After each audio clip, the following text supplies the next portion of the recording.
Empire.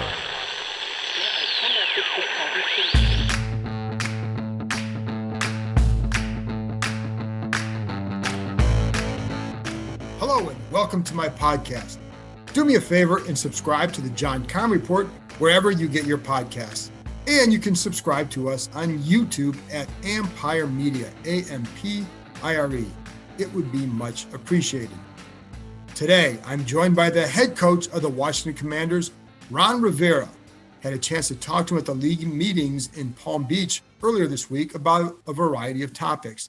The team being an easy target for narratives and negativity, the impact of Carson Wentz, Chase Young, and a possible timeline for a Terry McLaurin extension. During the middle of the interview or early on, you'll hear a pause as he greets somebody. It turns out it was Atlanta owner Arthur Blank, who walked over to him as we were talking. They stood up, gave him a hug, and you can probably hear Blank saying something along the lines of, "He's the best." Anyway, so if you're wondering if there's a little bit of delay, it's because he's hugging Arthur Blank. The conversation was taped before we had heard Alex Smith's comments regarding the franchise given to Rich Eisen Sports, or the Rich Eisen's talk show, and how tough it is to be a player in Washington, how it becomes too much a part of what the drama becomes too much a part of what players have to deal with. I think Rivera would agree from the standpoint that nobody's had to deal with what he's had to as a coach. Go back and look at the last couple of years. I don't have to repeat it. It's been a ton. Smith also was here during arguably the craziest period Washington has had. But he's right. A lot of players feel what's going on, especially somebody at his level who has a lot of responsibility within the franchise. So he's going to probably feel it a lot more. I've had multiple players tell me that over the years, how they felt more insulated when they were at other places. Some of it, they told me, was because of how small the building was. You couldn't help but bump into people in the hallways, etc. And sometimes the guy would bump in the hallways to another coach. The coach might badmouth one of his teammates, believe it or not. That stuff gets around. It's like it just leads to bad stuff. I don't know that that's happened now. I know that happened in the past. It's why that players feel it. And I do know that it helps that the business side now works at the stadium. So a lot of employees who were there are now over there. But Smith is right. There's been a lot of drama surrounding this place. We all agree with that. And it's the battle Rivera faces as he tries to turn this football operation around. Most of that, maybe a ton of that, was not of his doing as far as the drama that consistently has been here. He came here after that. And there's been a lot of residue that they've had to deal with. And there are challenges throughout the building as they're really still transitioning to what they're trying to become. It's only been a couple years. And when there's one way you have to go out there and win to help change culture, but to change the culture of a building, et cetera, it takes more. And Rivera said this when he came, but it's absolutely true. And we're seeing it. It takes several years to really do that. And to be honest, to me, they're still kind of early on in the process, relatively speaking. And of course, the conversation was taped before another story about Congress and this franchise popped up in the Washington Post on Thursday. The story stated that the Congress is now looking into possible financial improprieties by Dan Snyder in running the franchise. There's not much I can add other than in talking to a number of people, Congress and otherwise, especially on Congress about this part, is that most oversight committee members don't know about this aspect of the investigation. The Post reported that, and that was my finding in talking to a number of people. That suggests two things, according to people that I talked to. It's either a new discovery or they just don't have enough information or enough good information yet to start to inform other members. It's not always a rapid trickle down. I do know that some people have been deposed, but it's not a rapid trickle down of information, but if they have what they feel is a lot of information, others will know. And so obviously the team strongly denies any financial improprieties. But all this is part of what Rivera was talking about. And it's one of the things we talked about in the conversation. When I talked to him, I make it clear, we're talking about the impact on the football side. Doesn't mean the allegations are taken less seriously, but he is a coach and he's here to win games and his players are here to play well. So for him, it's a challenge and an exhausting one. And again, that's not to minimize what others went through here. Understand that. Trust me, there are a lot of people who have come to Ashburn in the last 2 years who would like nothing more than for this investigation to be over. And I really don't think they'd have a problem with the info being released. It's not their call. They weren't here, and it would allow them to move on. That's what they want. They want to get beyond this. Trust me. And one thing I absolutely know is that they have to rebuild trust, and that it will take a while. They know that, and that they know it'll take a while. For Rivera, it starts with winning so fans can start to have some pride. But as he talks about, it's consistent winning. It's not just a year where you win 9 games and say, oh, hey, it's a winning season. No, it takes consistent winning. For the business side, it's about how they treat customers, fans. In the past, there was an arrogance that led them to tell customers whatever they wanted to hear to make a sale. They would overpromise, underdeliver. That's how bridges are burned with the community, among other reasons. And it's why there are going to be some people who aren't thrilled with Snyder for wanting to give him a stadium. But I think they feel pretty good about the process with that stadium. So I don't know what the real impact is there, because you hear different things. Again, these are folks that have nothing to do with the allegations against the owner. They're trying to do their jobs. And no, I don't know what this means for Snyder with other owners. There is so much more to learn in this whole situation. It would be wrong for me to say that there's any momentum toward an ouster. I don't know that at all. So we're going to stick to what we know and go from there. By the way, one little nugget on the football side. Washington really does want to fill that Buffalo nickel role. They will have options in the draft, but if they get through the draft and Landon Collins remains unsigned, yes, they'd obviously take him back. Remember, it was his decision not to accept a deeper pay cut. In other words, they always wanted him back. The key will be what options he has and would he want to return here, because in the end, it would be returning after not only just a pay cut or with a pay cut, but after having been cut. They are well aware that the defense's play dropped off after he got hurt, but they also know, and Collins is a very prideful guy. I will go back to one time when D'Angelo Hall was cut. He didn't want to take a pay cut, got cut, ended up coming back, and it worked out for him. So I have no clue if Landon Collins would want to come back. I don't know. But they like him. They know what he meant to the defense. If he's free, of course they want him back. Anyway, that's it from me. After this break, I'll be back with head coach Ron Rivera, his relationship with Chase Young. What pressure does Rivera feel with this being year 3, and the impact already felt because of Carson Wentz? College basketball fans, join the action on the court during the biggest tournament of the year with DraftKings Sportsbook. Turn your team's victory into your own big win. New customers can bet $5 on any team to win and get $250 in free bets if they do. It is that simple. If they win, you win. If Sportsbook isn't available in your state yet, you can still join the college hoops action with DraftKings Pools. Everyone can play free pools all March long for a shot at a share of over $250,000 in prizes. Simply join a pool and answer questions like who will make it to the next round and who will hit the most three-pointers, then track your results. Download the DraftKings Sportsbook app now. Use promo code KEIM, K-E-I-M. Bet $5 on any college hoops team to win and get $250 in free bets if they do. If they win, you win with promo code KEIM this week at DraftKings Sportsbook. 21 and over, restrictions apply. See show notes for details. Welcome back. Now here's my conversation with Washington head coach Ron Rivera. I want to kind of start off with like what you were talking about earlier about the perception issue and easy target. Like first of all, how draining is that for you as a coach? Because you are trying to move past that, and how draining is that for you? It's tremendously draining because I try to deflect it from our players and keep it from getting into our players' consciousness. You know what I'm saying? Yeah. Again, as I make sure everybody understands, I understand, I respect the situation, I know, how serious it is. But at the same time, I really want to, at some point, say, okay, haven't we dealt with this enough? And when I say us, I'm talking about the players. Right. Our team, our players, their group of guys. Because you're separating football from everything else. From that part of it, and to be quite honest, I think there's a large faction of fans that would like to see it get separated as well, so they can enjoy going to the game. They can enjoy cheering for our players. I mean, that's what's draining. And again, and just I get it, I understand. Right.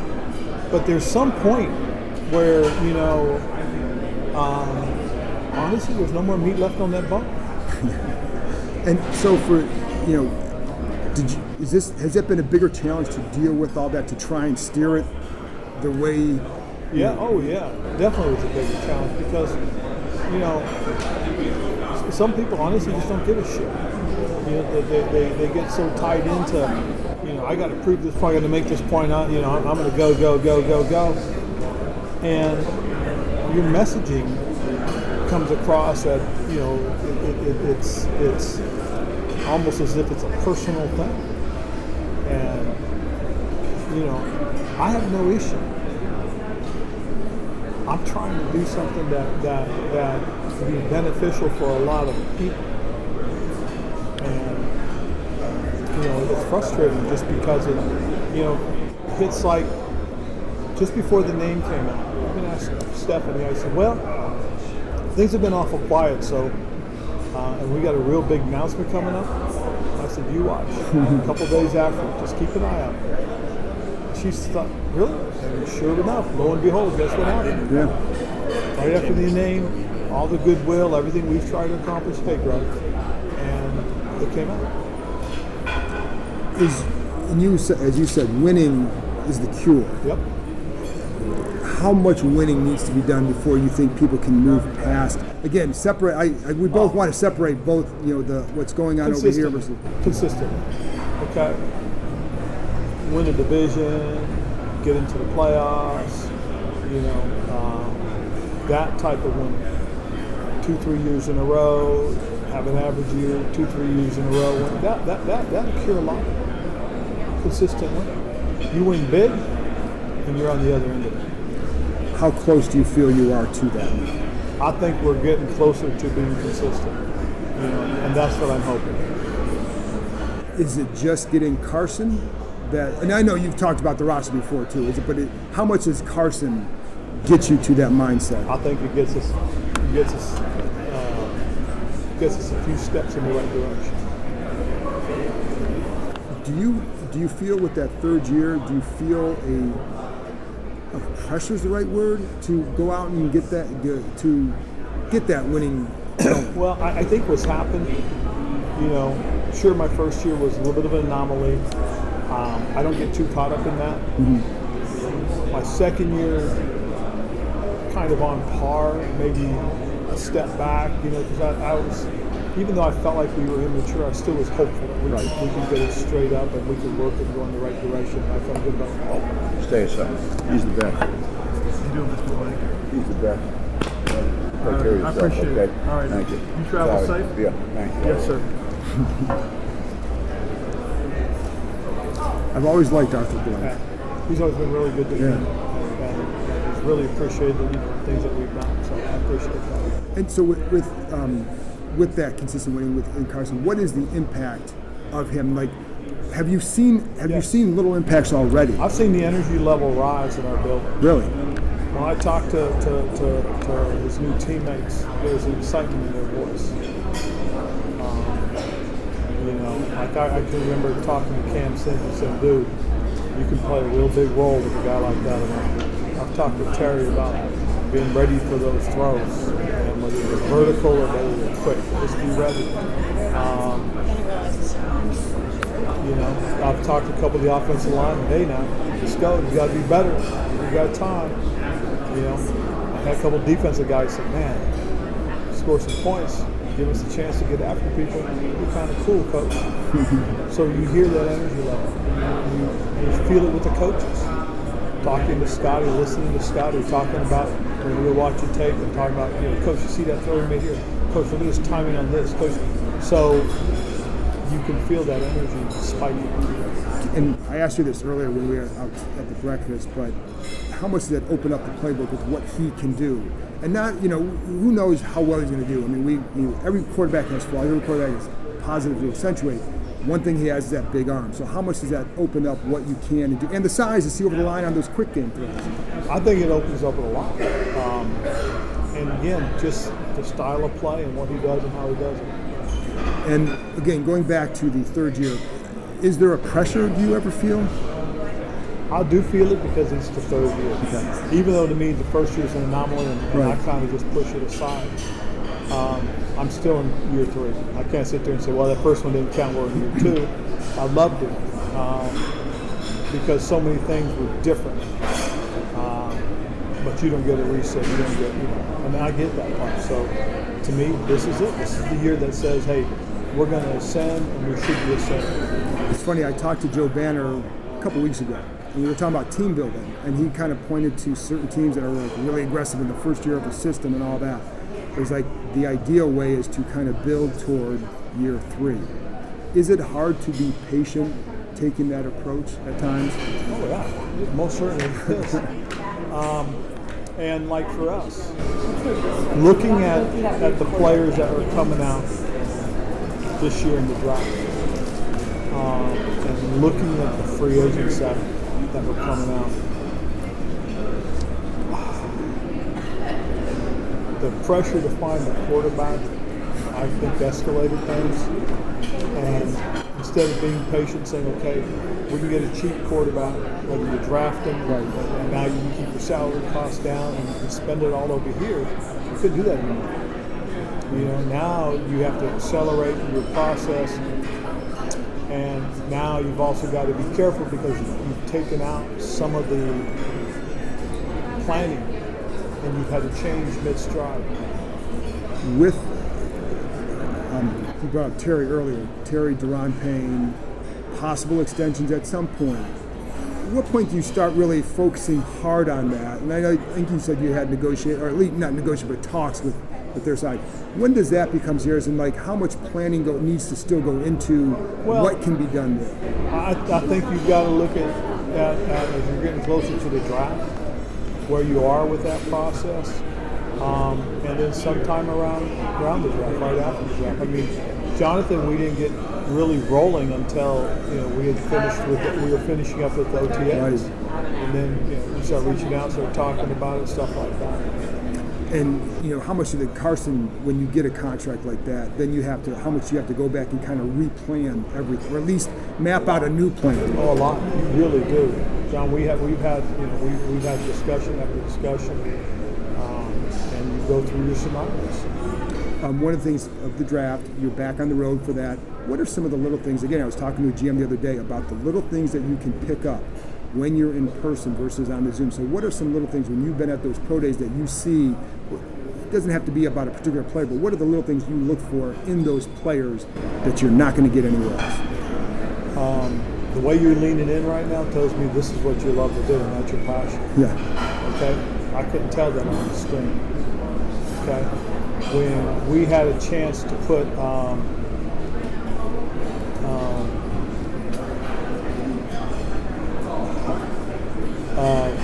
Malik Willis on the board, and you watched how excited he was, the way he was looking at things and pointing things out, it was pretty impressive.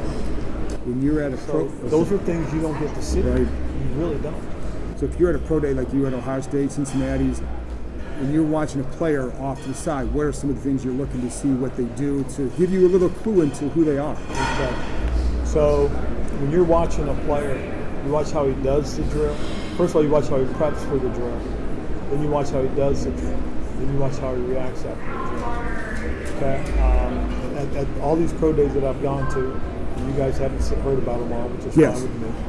But the ones I've gone to, I can tell you that one particular one, there was one player, every time he finished the drill, he ran back. Okay? Another guy that's at another position,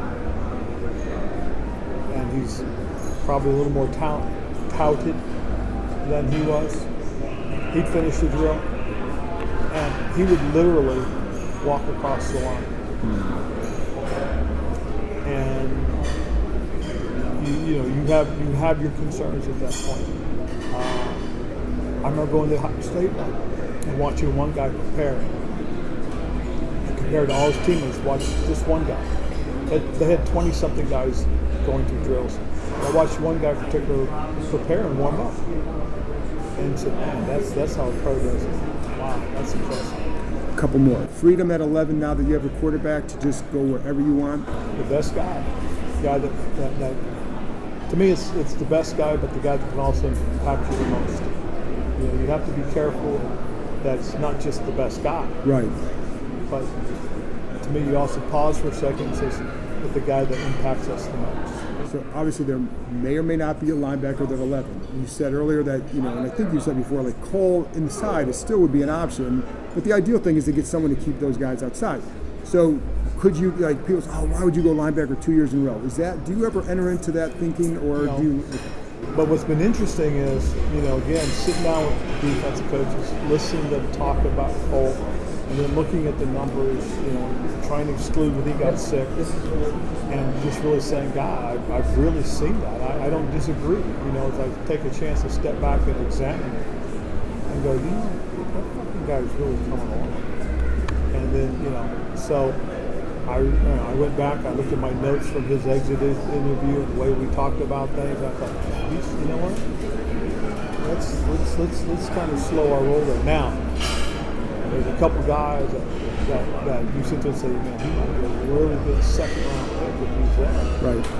Or if we have to get a third and move up, we can take that guy there. So there's some things that caught our attention. Last thing, you also said you talked to Chase Young about, like, participating in off-season stuff and all that.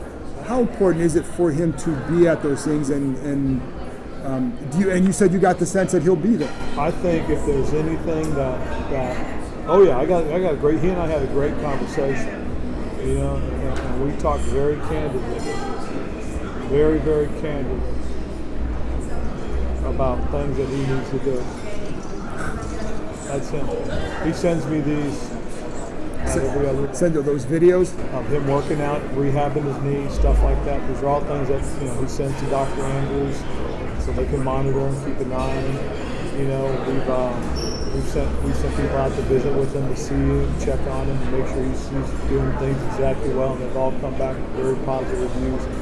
He keeps saying, hey, I'm going to be back in April, I'm going to be there. Coach and I talked about it. And, you know, I just feel like, you know, being there, doing some stuff with everybody, will make the impact that he needs to have made.